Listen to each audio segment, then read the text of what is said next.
Alex Pereira is one of the most active champions the UFC has ever had. He's also their pay-per-view king. But he's 37 years old and time is running out, and the UFC just gave him the toughest matchup of his career. My name is Angelo. This is We Want Picks. I'm going to break down the entire UFC 313 fight card, giving you my picks, predictions, and bets. Before we jump into 313, let's take a look back at UFC Vegas 103. This thumbnail with the Home Alone face is my recap video. Full disclosure, I filmed that recap video about 9 o'clock at night, half in the bag. I'm a normal guy. I've got a nice young family. I got 2 beautiful daughters, a beautiful wife who's kind of mean sometimes. And we went to my youngest daughter's soccer game. After that, we went out to get some drinks at the Mexican restaurant with a whole bunch of people. We hung out there for a while, like many, many hours. Got home. They went out. The rest of I left my family. They continued to go out and hang out. I came here to film this recap video. So I did film it. A little half in the bag. Might have been a slurred word or two. And my opinions on those fights might be a little different than yours, because I watched on a smartphone on mute while having flights of margaritas on the rocks. But if you do want my full raw thoughts on UFC Vegas 103, check out that video. It's an interesting card. There was 12 fights. We lost 2. That brings it down to 10. I got to sit here and give you bets. And I gave you bets, and then 2 of them wiped off the face of the earth because 2 fights dropped. It's a tricky card. Anytime you get changes like that, it can be a problem, and UFC 313 is right there. We only have 11 fights for UFC 313. 1 little screw-up at weigh-ins, and we're screwed. 2 screw-ups at weigh-ins, like we had at UFC Vegas 103. Then we have a 9-fight fight card. I do imagine the UFC is going to put together another fight. I imagine in the next couple of days, there's just going to be a random fight that pops up on this card. Maybe they move something from another card. I don't know. But I would keep an eye out for that. And if you have our app, we'll send you a push notification as soon as we hear anything. If you don't, just search We Want Picks in the App Store. One more thing to touch on at UFC Vegas 103. This is a video clip. This is Cody Brundage walking out. And you can see his coach say, "Shut the fuck up," to somebody. Okay, you saw that in his mouth. He said, "Shut the fuck up." And you could read his lips here. That is because somebody was yelling, "Don't quit, Cody." But what happened was, Blood Money, dude on Twitter, saw this video clip, heard Jacob yelling, "Let's go, Cody."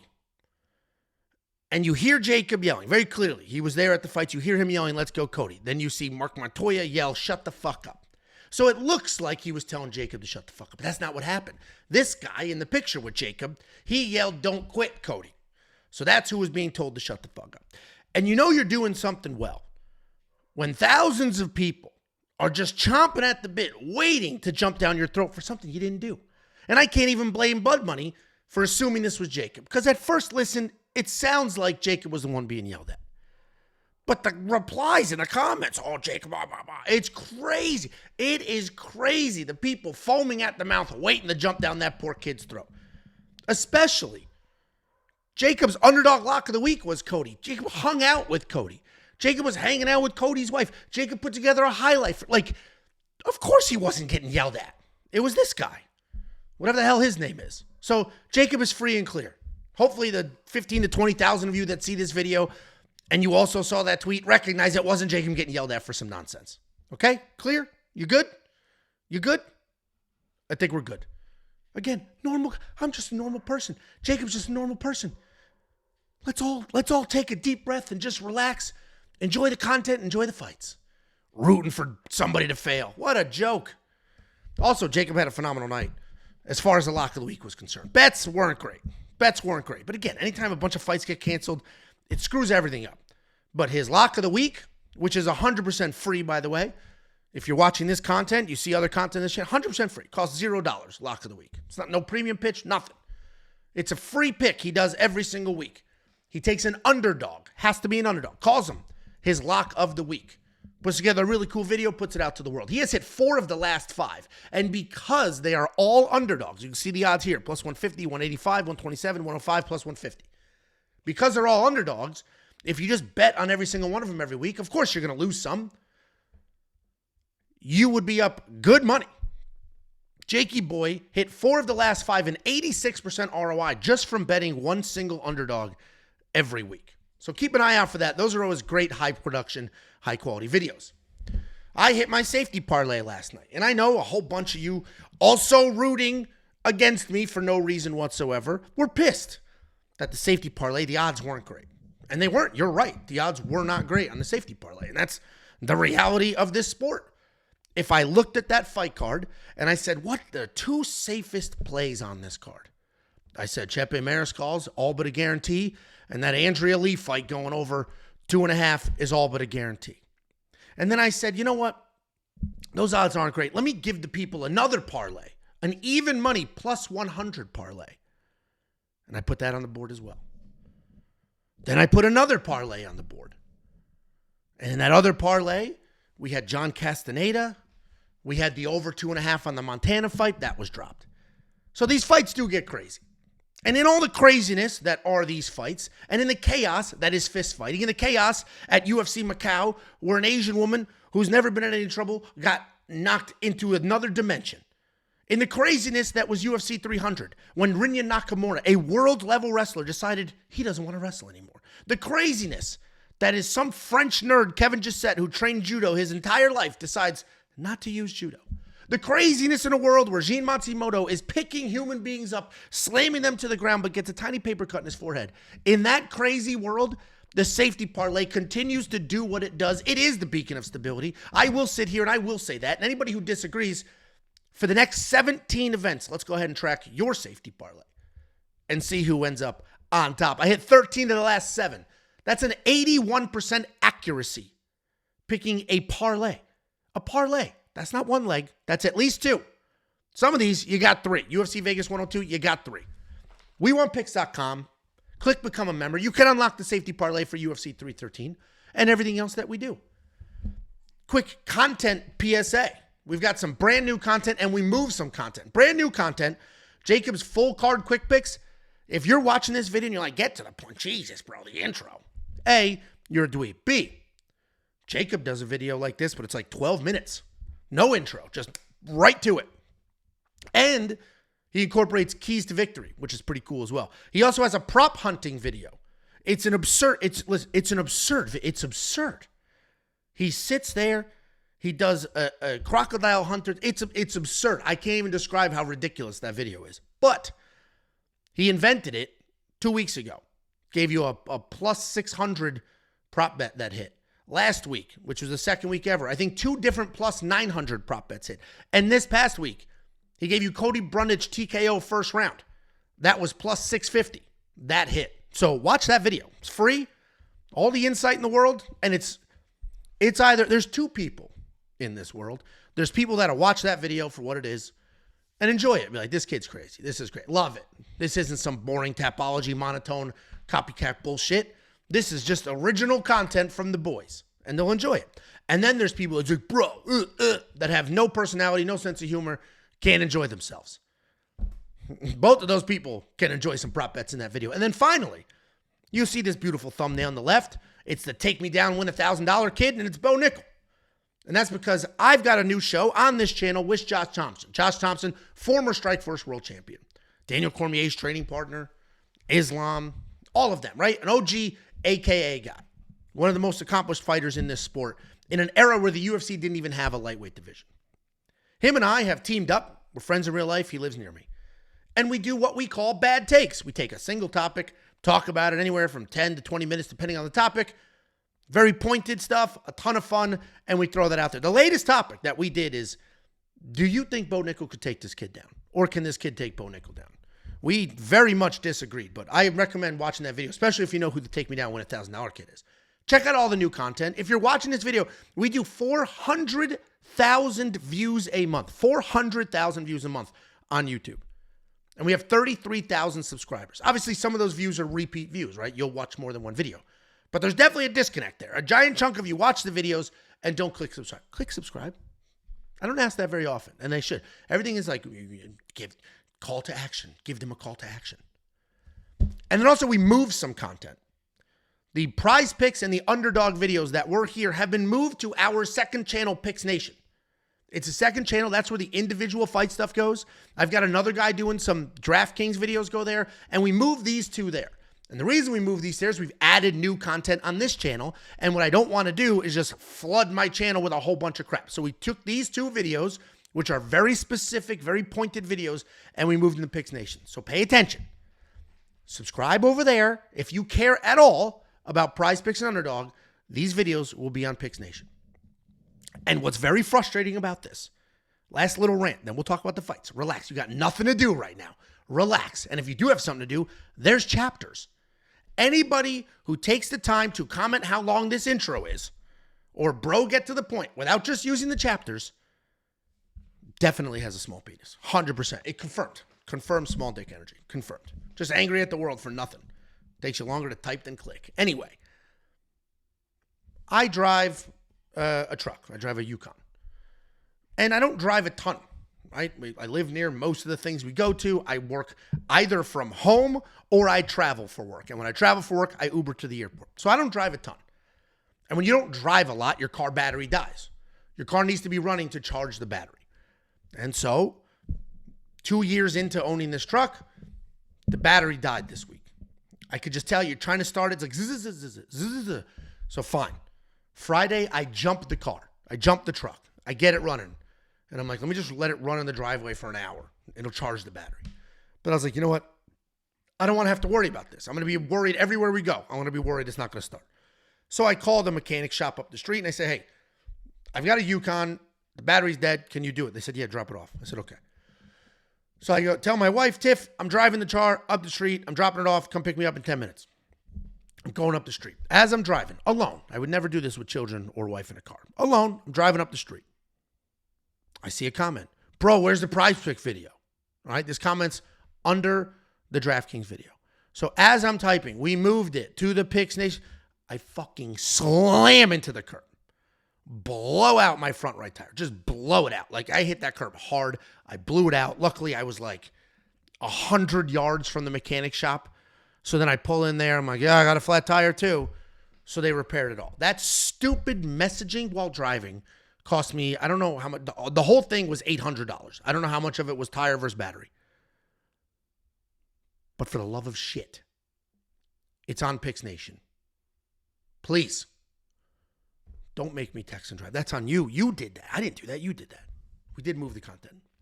Finally, the premium pitch. This is your favorite part. We do have a premium membership. If you go to WeWantPicks.com, you click Become a Member. It's only $10. And I would love to just sit here and pause and let you think about all the dumb shit you buy for $10. Remind you how insignificant $10 is in the scheme of an entire month. A whole month. Literally, if you do a good house cleaning, you'll find $10 worth of change. Every time your fat ass goes to McDonald's, you're like, all right, yeah, let me get some Nor Nuggets. I'll get a 6-piece nugget. That's like $7. $10 is a fancy coffee once a month.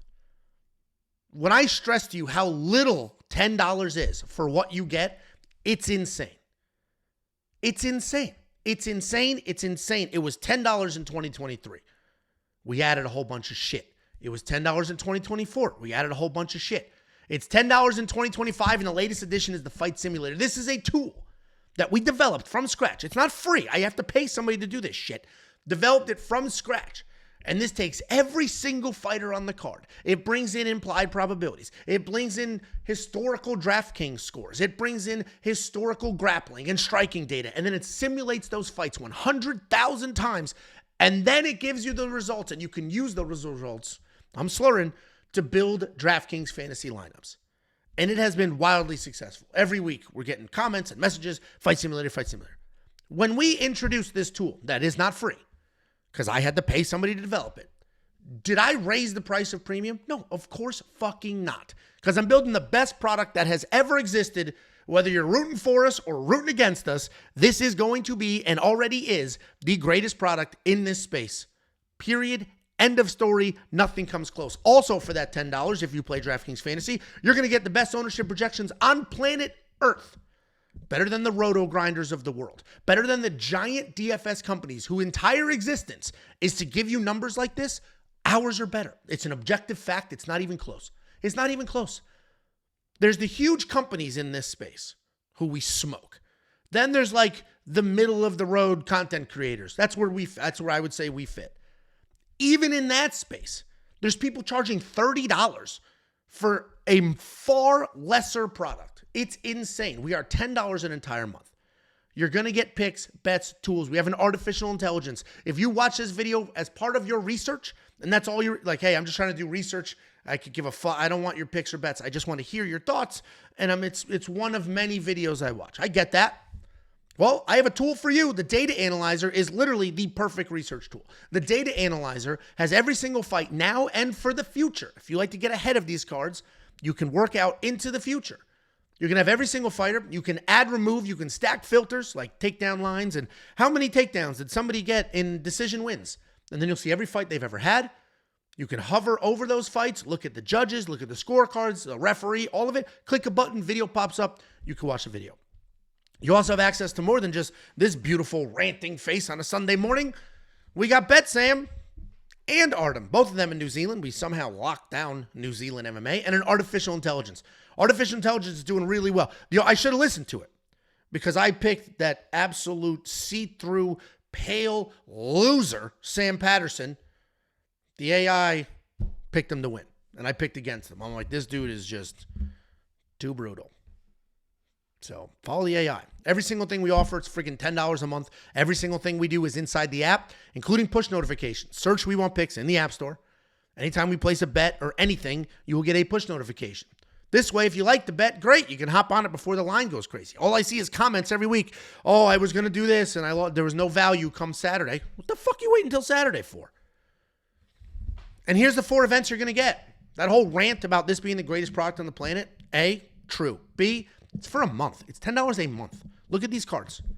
You're going to get UFC Mexico, UFC London, UFC 313, and then the fight night in between for $10. Access to every pick, bet, tool, everything for these 4 cards. WeWantPicks.com. Click Become a Member. It's an absolute joke that you haven't done it yet. And finally, we film vlogs for, I'm 18 minutes into this, and I would say 5% of you are just seething mad that I am still talking and haven't gotten to a fight breakdown yet. Video's free, bro. Nobody told you to fucking click on this shit or complain about it. Grow up. Have some accountability. Jesus Christ. I'm very edgy today. Sorry about that. Here's the address. If you want to send something for the vlog, I am looking at the most insane package that has ever been sent to us. I'm looking right at it. I did an emergency unboxing, and I ripped this thing open a week ago because I was like, what the hell is this? And I saw what it was, and it was crazier than I could have imagined. You'll see what it is on the vlog. Every single pay-per-view, we film a vlog. Part of that vlog is we open the mail. We get letters. We get the craziness that's in this box. If you want to send something for this vlog or the next one, the address is We Want Picks, P.O. Box 406 in Prosper, Texas, 75078. Hey, we made it. Let's go ahead and break down this card. And we're going to break down this card while looking at the greatest graphics in this space, period, end of story. It's easy for people to throw a couple images next to each other and then the obvious bullshit. Ooh, record in last 5. Just what's on the Tapology home screen is basically what it is, right? Last 5. And most of them just say last 5. Height, reach. Not us. Not Big Ange. We got Rei Tsuruya taking on Joshua Van. We're going to start on the Rei Tsuruya side because he's got the beautiful flowy hair. And Rei Tsuruya is a grappler. A nasty grappler at that. His hands are okay. He's got good aggression. His takedowns are slick. They're pretty big. He'll take your back standing. He's just looking for things. He'll pick you up. He'll slam you to the ground.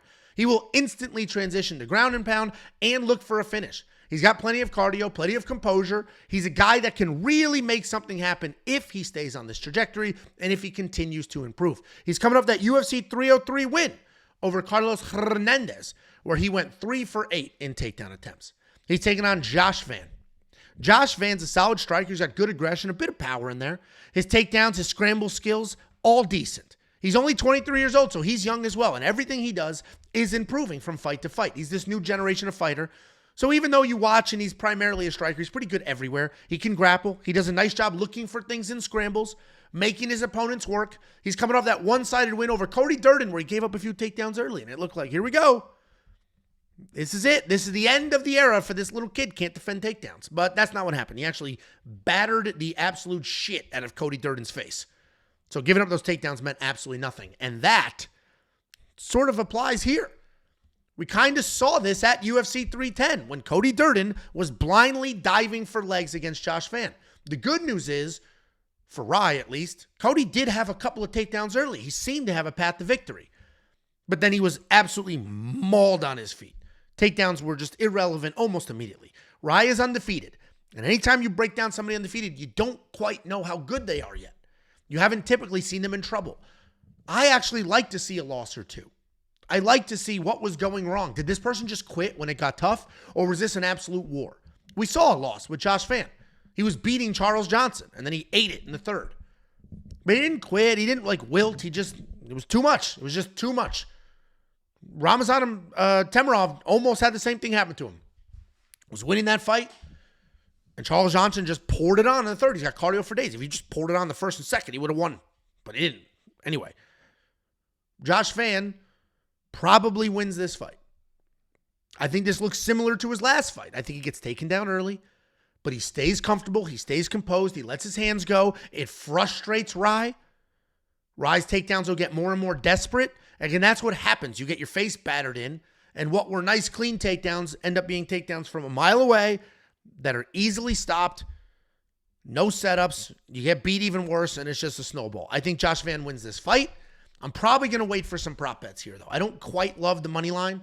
And again, anytime you get somebody undefeated like Rai, you just don't know how good they are. And finally, I was at UFC 303 for Rai's debut. And I filmed a vlog. Go watch that vlog if you want. It was excellent. It was an amazing vlog. It was a ton of fun. Amazing experience. We vlogged the whole thing. It was a ton of fun. And I saw Rai in the lobby. So when I filmed the vlog, there was a whole bunch of people that came up to us, right? Oh, man, Angelo, love the show. And I would film me and that person every time. Like, what's your name? Who do you think wins the main event? And then after the fights, what did you think of that? And so when I saw Rai, I was like, oh, let me just film something for the vlog. Went up to him, went like this with a video. And the lady took the phone out of my hand like, I'll do it for you. And I said, okay, it's a video. And she was like this, and then didn't know, obviously a very clear language barrier. And then as I'm walking away, she was like I'm the fucking idiot. I was trying to film a video. You snatched that in my hand. Asshole. I don't know if his wife, his girlfriend, or what, but fuck her, man. Then we have Curtis Blaydes taking on Rizvan Kuniev. This will be an interesting fight because Curtis Blaydes is coming off a title fight. He just fought for the interim belt, and now he's a 4-1 favorite over a UFC debut. A steroid user. That's not an accusation. That's a fact. We'll start with Curtis. Fantastic wrestler. He's averaging around 6 takedowns per fight. He's got fast, clean entries. He'll shoot double legs, and he'll run right through you. Jordan Burroughs style. But as much as we talk about him being a wrestler, as much as he made a career for himself as a wrestler, he has not attempted a single takedown in 3 years. 3 years. He hasn't even tried to take somebody down. His hands are good. They deserve some credit. He's got clean technique. He's got the heavyweight power. He is coming off that KO loss to Tom Aspinall in his first title shot. It was an interim title shot, but it's still a title shot. He's taking on Rizvan Kuniev, former steroid user. Maybe currently, but for a fact, former. He was building a nice career for himself, even as a win over that giant Renan Ferreira from PFL, or Ferreira. But he is seemingly pretty clean now, and you can tell by his love handles. Juice or no juice, he's going to fight the same way. He's going to throw wild, close the distance, look to grapple. He's got decent leg kicks, but he also just likes winging punches. When he closes the distance, he looks to grind you out, looks to get you to the cage, work you to the ground. On top, he's got good control. He is coming off a Contender Series win, which punched his ticket to the UFC. And before doing the tape study, which I have to do on these new people, I saw the name. I said, ooh, an undefeated Russian. Basically, 13-2, that's close to undefeated. And I was like, I could definitely fade a chalked-ass Curtis Blaydes. But I was wrong. Rizvan, kind of sucks. He stinks, dude. Without the juice, he especially stinks. I was going to fade Curtis because he's definitely on the decline in his career. He's got the wrestling holes defensively. We saw Almeida just absolutely take that dude down 1,000,000 times over. His chin has been checked in 2 of his last 3 fights. That's not great. So I was like, we're going to get a Russian wrestler. Instead, we get a Russian cage hugger with pretty trash striking. Curtis is going to be the pick. The reality is, though, his chin is long gone. And if one of these bomb from the hip punches from Rizvan connects, we could end up in a weird situation. So I don't know what I'm going to do here. He's a 3.5-1 favorite. Not loving those odds. Not a ton of value. We'll see if they starting to tighten or widen. I'll keep an eye on my own line movement tracker because I do think Curtis wins. I want to do something here. I just got to wait for those odds to correct themselves. Then we have Mairon Santos, and he's taking on Francis Marshall. Mairon Santos is a pretty exciting guy. We don't know a ton, right? He's only got that one UFC debut. It was an exciting fight. He looked pretty good doing it, but Francis is definitely going to be the best fighter he's ever fought. Mairon Santos, a big, powerful striker. He's got solid takedown defense, plenty of patience. He's not low volume. You can see he lands almost 5 significant strikes per minute, but he definitely just kind of plots forward but picks his shots. He doesn't go crazy. He doesn't let his hands completely go. He's got power in both of his hands and his feet. He does a good job defending takedowns. He's got a really wide base. If he does not find a stoppage, he will keep his composure. He'll continue with the game plan. He's coming off that UFC debut win over Kuniev, where we saw the power, we saw the accuracy. He's taking on Francis Marshall. Heavy-handed grappler. He comes forward. He's got good power, good speed. He sets up his traditional takedowns and jiu-jitsu. He's comfortable striking, but sometimes he's too comfortable. He'll leave his hands kind of low. He's got long jabs, long hooks. When he shoots, they're well-timed. They're full of like just power, speed, energy. He's young in his career. He's definitely hit more than he should be. He's got a negative striking differential this early, but he does a nice job baiting you into a striking match. And then when you're comfortable going toe-to-toe with him, he lowers his level, shoots a blast double. He's coming off that close win over Dennis Bazooka, where the hands in the wrestling looked really good. This 100% has fight of the night potential. Francis looked really good in that last fight. He seems to be evolving, as you would expect any young fighter to do. Mairon is relatively unproven, but also looked incredible in his last fight. 4-1 odds, again, seem a little wide. If Francis can get the wrestling going, he's going to look great. Unfortunately, I don't know if he can. Marion's hands are fast. They're clean. He could dot up Francis's face, and this could make this sort of a desperate wrestling attempt. Basically, everything I just said about the Josh Van fight could happen here. If Mairon defends a few early takedowns, starts having success striking, Francis will definitely hang and strike for a little bit. He's a decent striker, but he's going to want to get the wrestling going because he's not the better striker here. And again, if he's getting dotted up, he might be shooting takedowns that aren't as set up as they should be, and it's just going to snowball and get worse. I am going to pick Mairon here. I think he can get things going. I think he's good enough defensively to not be taken down. But a young guy, relatively unproven, fighting the best person he has ever fought before, this absolutely could be a dogfight. The pick is going to be Mairon. Then we have Alex Morono taking on Carlos Leal. I'm gonna give you an objective breakdown here. And I will sit here with a 100% straight face. I'm about to tell you, Alex Morono is a pretty good fighter with very good skills. And that seems like sarcasm, but it's not. If we're just looking at his skills, I promise you, he's actually pretty good. The problem is he's wildly inconsistent. If we look at the skills, the guy's got good striking. He's got phenomenal jiu-jitsu. You just never get to see it because he doesn't give a shit. He'd rather go out there 10 toes down, standing on business, and just bombing away. I love that song. I don't even know what that accent is, but it's a perfect accent for that song. Because it's like clearly an international song. I don't know what country that comes from. It sounds like England, but what do I know? And I just love it because it's just such a pump song. Anyway, Alex Morono will stand on it. He will just stand there and bomb away. He does not care about the outcome of the fight because he has a very clear path to victory in most fights. He's a high-level black belt, not some fake-ass J.J. Aldrich black belt who got a black belt for winning a fight with a jab. An actual high-level black belt who can do very real things, just chooses not to. That's kind of the problem with Alex. You can't trust the dude. He's got good hands. He's got great jiu-jitsu.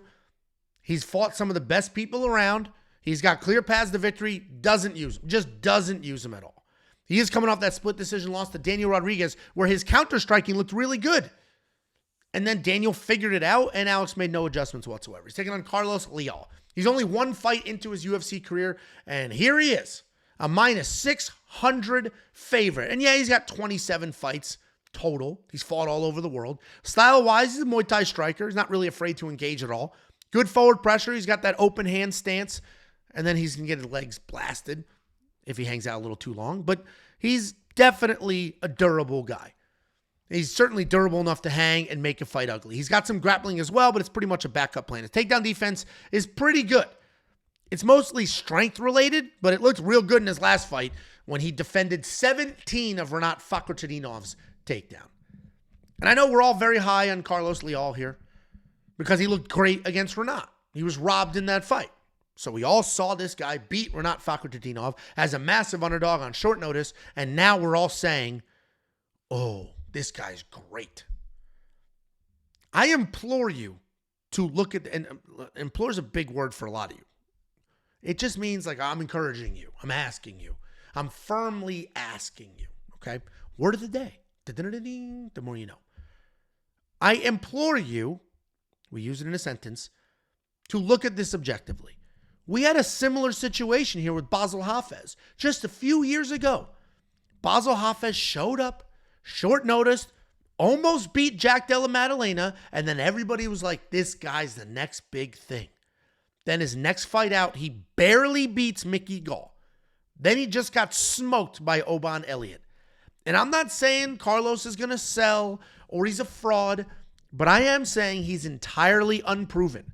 And we cannot go ahead and say this guy is the man after losing a bad decision to a wrestler. Can't do it. We need to see more.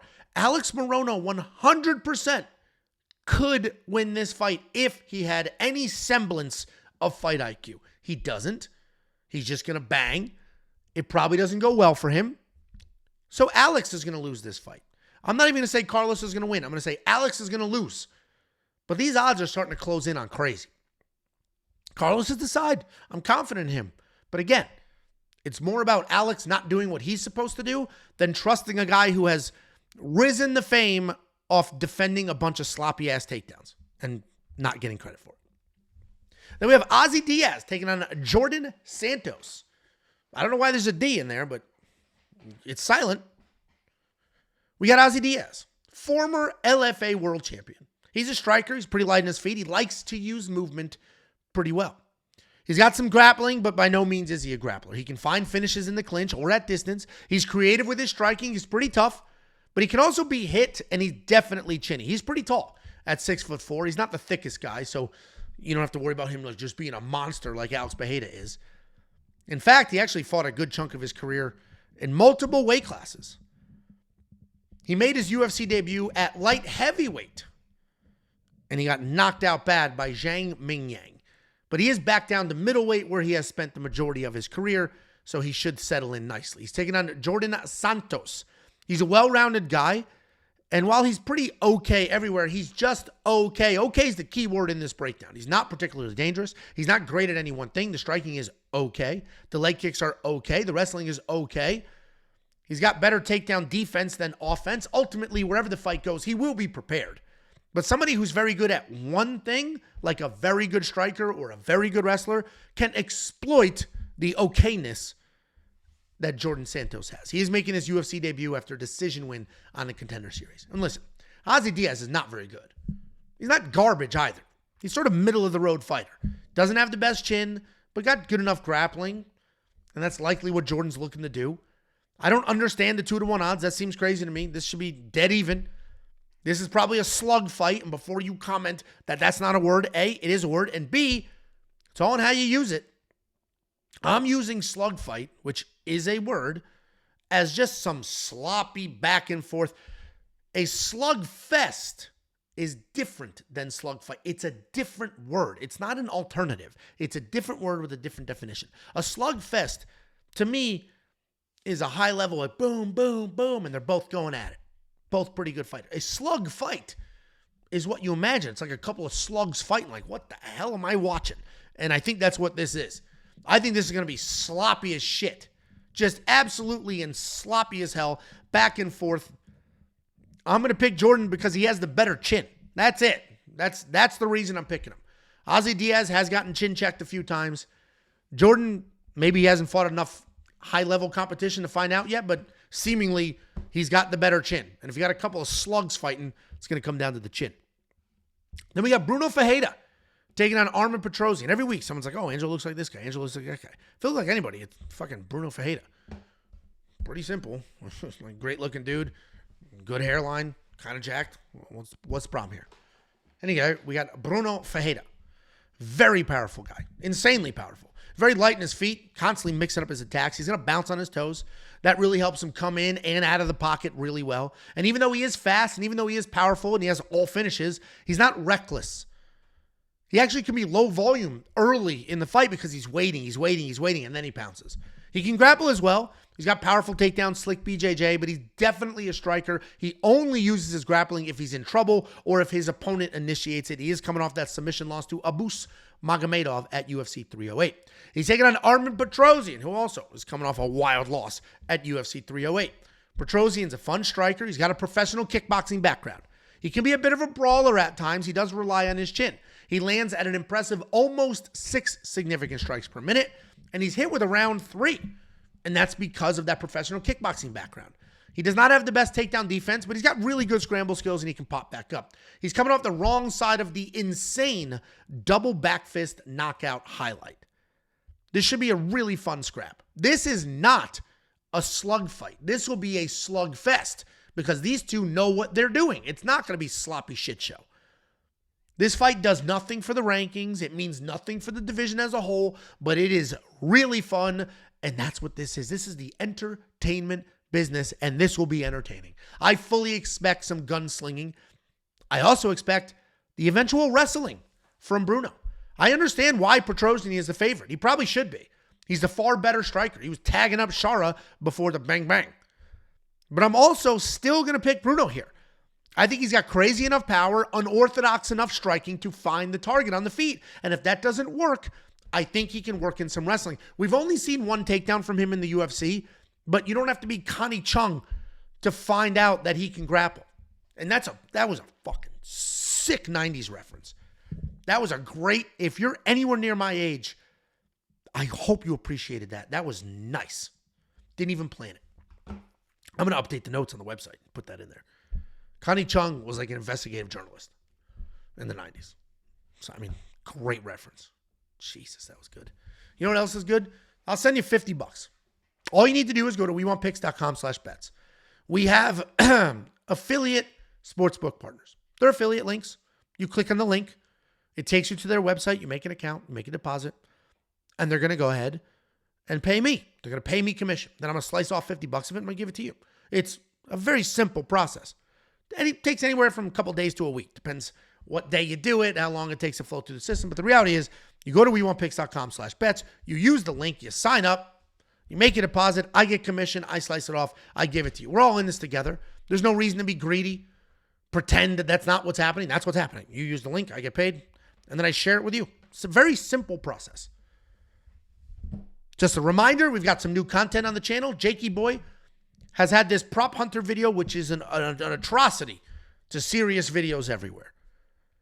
But the last 3 weeks, which is as long as that video has existed, he gave you 2 plus 900 bets, a plus 650 last night, and a plus 600, last week, the week before, something like that. Free video, tons of free props to look for, and they're hitting. He also has a 15-minute full card breakdown. The entire card, he zips through the exact opposite of this video, blows right through it. And then I have a new show with Josh Thompson, former Strikeforce world champion. At one point in time, was one of the best lightweights to ever walk the face of the earth. The only person to ever knock out Nate Diaz. Him and I have a show called Bad Takes on the We Want Picks channel. And we basically pick one subject. We talk about it. This week, we've done like 10 already. But this week, we talk about the Take Me Down, Win $1,000 kid. And then Bo Nickel saying, I'm next. I think that kid can take down Bo Nickel. Josh does not. Watch the video. Everything we do is available inside of the app. We have a freaking app. It was very expensive to get an app. Somebody was DMing me, hey, I want an app. How do you get an app? Spend more money than you want to spend is how you get an app. It's not the hardest thing in the world to do, but it is wildly expensive. First of all, I didn't know you had to pay hosting fees on an app. So you have to pay like one-time fees to get it set up, and then you have to pay monthly or annual fees just to keep it up. It's quite the scam. It's quite the scam. Anyway, we do have an app. I fell for the scam. Just search We Want Picks in the App Store. The app has everything the website offers, and then push notifications. Turn the notifications on. I don't want to hear about, I missed this value. I was going to place this bet, and it's not plus 100 anymore. Now it's minus 180. You got the push notification. Inside the app, you'll have access to literally every tool, including the fight simulator. This simulates fights. I don't know why every time I do this breakdown, this is the motion, like the people in the steeple. Simulates fights 100,000 times using multiple data points, and then you use those outputs to build a DraftKings fantasy lineup, to interpret it, to place bets, whatever you want to do. Fight Simulator is available right now, ready to go. You also have access to every pick and bet that we have. One of those bets is the safety parlay. And yeah, it's been about 500 the last couple of weeks. Over the course of 17 events, it has hit at an 81% accuracy, though. And that's the game. This is a long-term game. I know people are obsessed with each individual week. And while it's important to have good weeks and highlight success each individual week, it's important to not fall off a cliff and have a bunch of bad losing weeks in a row. You got to zoom out. Now, the people who zoom out and say, well, but I had success in 2017, those people clearly suck now, and they have to go that far back to care. Pre-COVID, you got to go back pre-COVID to point out some success. That's a problem. I would say a couple of months period. Premium membership is only $10 fucking dollars. Okay, did I emphasize fucking enough there to really punch home the point how insignificant of an amount of money that is? It's $10. So if you look at $30 worth of premium membership, you have never, ever in the history of premium membership, never, ever, ever had a $30 worth of premium membership not go well. Ever, period, end of story. WeWantPicks.com, click become a member at the top. Finally, here's the 4 events you're going to get for $10. $10, you're going to get 4 events. For $30, you'll get 12 events. See how quick I did that math? Not only do I look like Ben Affleck, I'm like his janitor friend in that movie about the genius. You're going to get UFC Mexico, UFC London, UFC 313, and the solid rematch fight night of Marvin Vettori and Roman Dolidze. Finally, here's the address. You want to send something for the vlog? Send it. I've got a box over here that's absolutely obscene. Keyword, obscene. You can try to figure out what it is.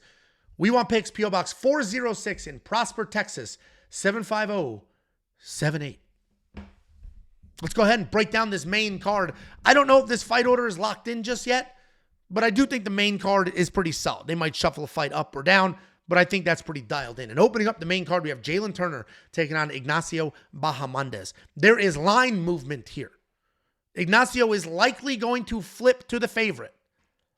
Jalin Turner was a pretty big dog, and that line is tightening. And I get it, but also let me point out a few things about Jalin. First of all, very good boxer. He comes forward, he keeps the fights at range, and moves forward at the exact same time. It's very impressive. He's an incredible 6'3". He's one of the few people that uses his length well. And even though he is known as a striker, 3 of his last 5 wins are by submission. It shows you how well-rounded he is. He's coming off that almost win over Renato Moicano, where he had him 99% knocked out. And instead of just sealing the deal and throwing one extra punch, turned around, walked away like he was king of the world. And when he did that, he had a full adrenaline dump. Renato Moicano rose from the dead like The Undertaker, came to the second round, and now this is somebody who thought they won their fight by knockout, full adrenaline dump, and then Jalin Turner got mogged in the second round. And that's the unfortunate circumstances. That was his UFC 300 fight. So if you did not see that fight and you're just looking at a green or a red dot on Tapology, I'm telling you, he dominated that fight. And the only reason he lost is the adrenaline dump because he's an idiot. Celebrated too early. He's taking on Ignacio Bahamondes, also insanely tall at 6'3". He typically uses that size and that reach well. He's a striker. He's got incredible volume and okay power. He's got a very good footwork, very good head movement, and that protects him from power shots. He's got good takedown defense as well as 85%. Takedown offense is an atrocity. His takedown offense makes Mackenzie Dern look like Jordan Burroughs. He has a literal 0%, and he has attempted takedowns, 5 of them actually. He's coming off the knockout win over Manuel Torres where the length and the power were on full display. This is a great battle between the 2 longest guys in this division.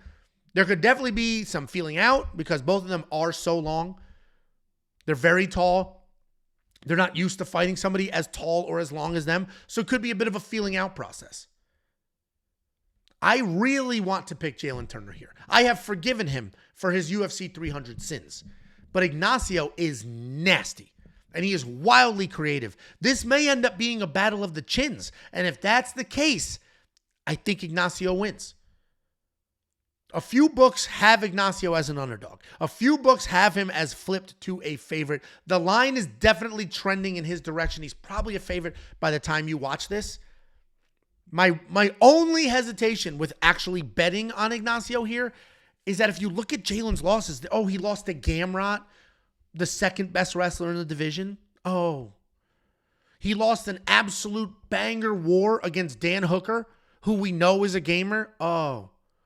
And then he just lost a fight that he won and made a bad decision, which gave him an adrenaline dump. So it's a tricky situation because I do think Jalin Turner is very, very good and he could win this fight. And there's a lot of money pouring in on Ignacio to drive that line the other way.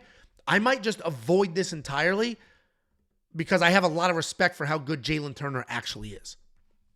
Then we got former Bobby Green, now King Green, taking on Mauricio Ruffy.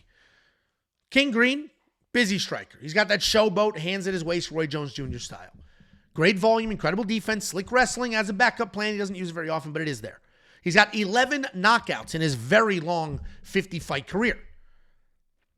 Typically volume, though. Not one-punch knockout, but we've seen a couple of those. Just go watch Grant Dawson get smoked. He is coming off that bad submission loss to Paddy Pimblett, where he shot a takedown and then was both choked out and armbarred at the exact same time. Shot a takedown was the key there. He wasn't taken down. He shot a takedown. And he's going to need to shoot takedowns in this fight as well. He's taking on Mauricio Ruffy. Mauricio Ruffy is a nasty striker with big fight-ending power. He has 11 wins with 10 stoppages. He'll throw heavy 1-2s. He will look for power. And he's not just a boxer. He'll launch kicks right up the middle. He'll defend takedowns really, really well. We've seen him carry power late into third rounds, which is nice because now you know he's not going to death gas. And while it isn't particularly the greatest cardio of all time, we know that he can hang and he'll be there. He's coming off that lackluster win over human punching bag, James Yontop. And before you go ahead and drop -600 on Mauricio Ruffy because he's part of the cool new gym, I implore you, word of the day, to watch his last fight where he dropped a round against freaking James Yontop.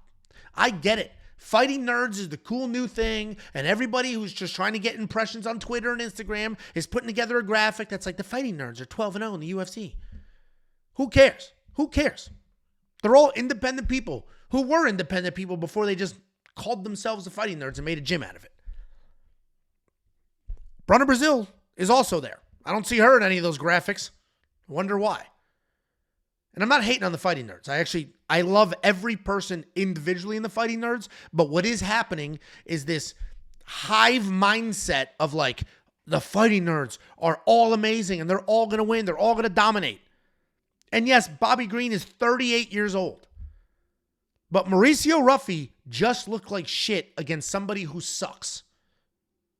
And his win before that was also against somebody who sucks. So I don't know if he's worth -600. He probably is because Bobby Green is 38 years old. Just trying to say, be careful. Maybe the best bet here when we get round lines will be over 1.5. Because Mauricio Ruffy is good and he probably wins this fight. But don't go chasing Mauricio Ruffy to win by knockout prop bets because he wears glasses with tape in the middle. Because he didn't get a knockout in his last fight. And the person he did knock out before that looks like Jacob and probably fights like Jacob. Mauricio Ruffy's definitely the pick. I'm just cautioning you from doing crazy shit to try to find some value. Then in the featured fight of the evening, we have a women's strawweight matchup. We have Amanda Lemos, former title challenger, taking on young up-and-comer Iasmin Lucindo. Amanda Lemos, Muay Thai striker, fast hands, ton of power. For the most part, she does a good job keeping her fights at that Muay Thai range to avoid takedowns. She's got plenty of power, solid BJJ, but she can lose the scrambles and the transitions.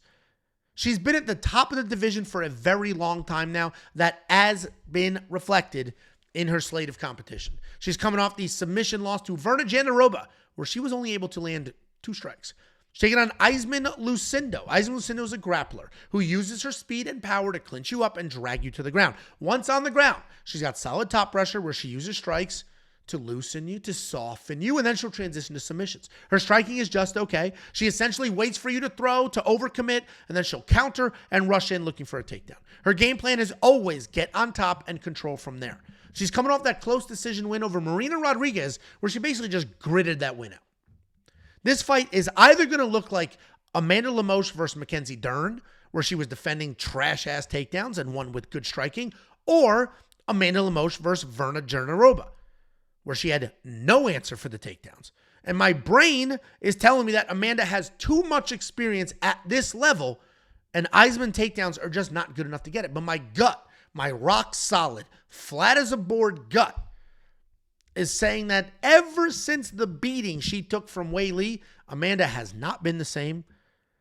And I don't know if she's going to be able to match Iasmin's just relentless pressure. I ate a salad for lunch yesterday, so my gut's not letting me down. I'm going with Iasmin Lucindo as the dog to win this fight. Hopefully, whatever happens, the odds widen, and then we can get a plus 3.5 bet. If you know what that is, that's betting the spread. And all you would need is whoever you're betting on to win one of the 3 rounds. They can lose 2 of the rounds. They can lose a split decision, and that bet will still hit. But you need wide odds. They're not going to give you odds on a basically pick 'em fight. So we need Amanda to be like minus 150, and then we can place that bet. For now, we'll just wait and see what happens. Then we have a brand new co-main event of the evening. It's a brand new matchup for Justin on this card, but it's not a new matchup in his career. We know by now Dan Hooker broke his hand. He let the world know that he was out of this fight on his daughter's YouTube vlog. Literally, with his daughter's YouTube. He's like, broke my hand out of the fight. What the fuck was that? That was, broke my hand out of the fight. That was like a Mexican accent. Well, just do that, but New Zealand. The UFC, they reached high and far looking for a replacement. Dustin Poirier said, no, I get it. He's got a retirement fight coming up. He wants to headline in Louisiana, something like that. Max Holloway said, no, I get it. That dude was just unconscious. And we just saw this fight. Moicano said, no, I get it. He just got smoked in a title fight where he made millions of dollars. Armen Sarukian said yes, but he wanted a catch weight, so the UFC said no. Then finally, Rafael Fiziev stepped up, and they're running this fight back. This is a rematch from 2 years ago. It was an absolute war. It was a ton of fun. We all know Justin Gaethje, a college wrestler who doesn't really wrestle that much, a willingness to stand and bang. He is hit with almost 8 significant strikes per minute. He lands 7 significant strikes per minute. He's called the human highlight reel. He fights like a human highlight reel, but you can't have a long career getting hit that much and that hard at this level. He's coming off that absolute Hall of Fame knockout loss to Max Holloway. The other side of that cage is Rafael Fiziev, phenomenal striker, one of the best striking coaches in the world at one point in time. He's got that traditional Muay Thai style, incredible power, good volume. He mixes his punches and his kicks really, really well, and that's what you would expect from such a high-level striker. He has impressive takedown defense at 89%, and he is coming off of that injury loss to Gamrot. Before you look at a red dot on the screen and say, oh, Gamrot finished him? No, he blew his own knee out. And now it's been, a year and a half, 2 years, whatever the hell it is, couple surgeries, boom, stepping up. Tough fight back after surgery. This first fight, the first time they fought was a few years ago. A lot of things have happened since then. Justin was knocked out cold. Fiziev had a very serious injury. The likelihood of this fight being as good as the first one is somewhat low, but it should still be a banger. To figure out who's going to win, we need to figure out a couple of answers to some questions. First, what's Fiziev going to look like? What's he going to look like after multiple surgeries and an extended layoff? Second, has Justin lost his chin entirely? I mean, he was unconscious. He was out. It's been almost a year. Has he fully recovered? Is that chin gone? Is he at a point in his career where he's going to Chuck Liddell his way onto the sunset? Just boom, boom, boom, out. And unless we have the answers to those 2 questions, it's very hard to sit here and confidently be like, this is what's going to happen. If Fiziev is exactly who he was before the surgery and Justin is not, then Fiziev wins this fight. And unfortunately, I think that's basically the case here. I think it's easier for Fiziev to nurse the knee, bring that back to 100% than it is for Justin to magically get his chin back. That knockout was very, very bad. Justin is a guy that has taken a ton of damage in his career. And when it goes, it goes. I think Fiziev wins this fight. The first fight was a banger, and it did turn Justin into a wrestler. He shot his first takedown, I think in the UFC ever, in that first fight. And he may do more of the same here. I'm looking forward to it. It's a ton of fun. I believe it's still 5 rounds. We probably do need all 5 rounds. There might be a little bit of a feeling out process, but Fiziev has the better chin. And even if the knee's not 100%, he should be fine. Fiziev's going to be the pick here. I love Justin. The guy has literally put his health on the line to entertain all of us, and we definitely need to show him love and appreciate that, and I'm being very serious right now. Your favorite fighters only have a couple of years to be your favorite fighters, and then it's a steep decline, and then they start flirting with like long-term shit. Justin's in that twilight. Let's root for the guy. We'll see how this fight goes. Then we have the main event of the evening. We have Alex Pereira defending his belt against the guy that everybody said he would never defend his belt against. It wasn't long ago that the Ankalaev simps were screaming that the UFC is protecting Alex. Alex is ducking Ankalaev. That's how you sound, by the way. But here we are. Alex Pereira defending his belt for the 5th time in a year, in 12 months. And he's fighting the one person everybody said he was afraid to fight. Quick reminder.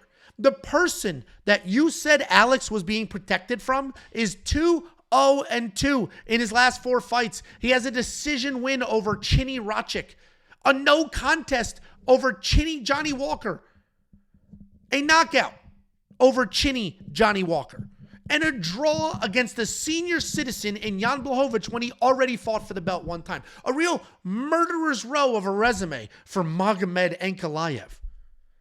We all know Alex, insanely high-level kickboxer, ridiculous power in his hands, 2-division champion, and if he wins this fight, one of the best to ever do it. Ankalaev, long kickboxer. He uses range pretty well. He's got some good kicks. He's got power in his hands. We haven't seen it recently, but it is there. And he can wrestle. He averages about 1 takedown per 15 minutes. He does have a loss on his record. That was a last-minute submission loss in a fight that he was winning. The funny part about this matchup is, and I get it, I'm sitting here, I'm speaking confidently, I look as good as I look. People are going to hate everything I'm about to say. The Ankalaev fans are just bloodthirsty. Refuse to accept that he's fucking boring. They refuse to accept it. But let's just point this out. I don't think anybody, including Ankalaev's mother, thinks that he can outstrike Alex. So everybody begging for this matchup and all the Ankalaev nut huggers are literally hoping for the most boring, crotch-sniffing bullshit you have ever seen. And part of me wants Ankalaev to win. So everybody who is rooting for him can be bored out of their fucking minds for the next 4 years while a guy with 0 personality, 0 power, and 0 showmanship whatsoever just lays on people for wins. Don't forget, Ankalaev tweeted he promised he would not shoot a single takedown for the first 15 minutes of this fight. That tweet has mysteriously been deleted. It's gone. Vanished into thin air. Luckily, nothing leaves the internet forever. And I'm actually surprised to see that Alex is the favorite here. I assume most people would worry about the wrestling and be all over Ankalaev. It seems as though Ankalaev's last performance, which was just the most boring bullshit you've ever seen against a Chinny Rachik, has people questioning his striking abilities. This is what I hope happens. I hope Alex smokes Ankalaev, then moves up to heavyweight, becomes the first 3-division champion in history. The clock's ticking. He's 37. We definitely only have a few more legendary matchups out of this guy. In all seriousness, no, this is the only fight that makes sense on paper. I'm hating on Ankalaev, but he earned this title shot. It's very clear he earned it. So this is the only match to make. But I am serious when I don't understand people just drooling for Ankalaev to win. Why? We are watching history. We will miss Alex Pereira when he's gone. All the people die hard rooting for Ankalaev. You will miss Alex Pereira when he's 37. We've got this year might be the worst year. He might be done this year. We might lose all our favorite fighters this year. Alex, Dustin, Gaethje, probably not Max, but we might lose all of our favorite fighters this year. So let's enjoy them while they're here. Let's root for them. Why would we want, If my choice for a champion is Alex Pereira with the greatest walkout of all time, some all-time highlight knockouts, or a dude with zero personality, even Nina couldn't make an entertaining video with this guy. And you can hate her guts because she's pretty, but she's entertaining. She couldn't even make Ankalaev fun. Skill-wise, Ankalaev can definitely win this fight. He absolutely can win this fight. And he honestly could potentially outstrike Alex. Not because he's got power, but because he's a little longer. He's got some speed. And I understand the reach indicates that he's not longer, but he fights long. He does a good job, like, avoiding anything. I'm going to pick Alex. I'm rooting for Alex. That death power, we're going to see what happens if Magomed gets hit that hard. We haven't seen it yet. We will find out. Alex Pereira is going to be the pick. I will ride for my guy. Rooting for the most exciting guy, the pay-per-view king. How could you not? Guys, that's the breakdown. Appreciate you watching me rant for an hour. Now, shut this video off. Go download our app. It's available in the App Store right now. Just search We Want Picks. Inside the app, you'll have access to everything we do, including the fight simulator, the data analyzer. If you're watching the video for research purposes, this is quite literally the greatest research tool you could ever want or need in one place. Everything you want, bang, right there, right in front of you, one place. You also have access to the line movement tracker. This will give you the opening odds, the current odds, the win probability, and the line movement for every fighter on every card.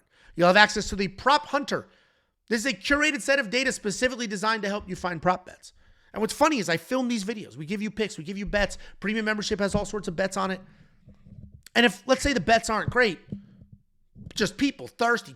Angelo didn't lay there and cry about his bets. Okay, well, premium membership includes 50 things.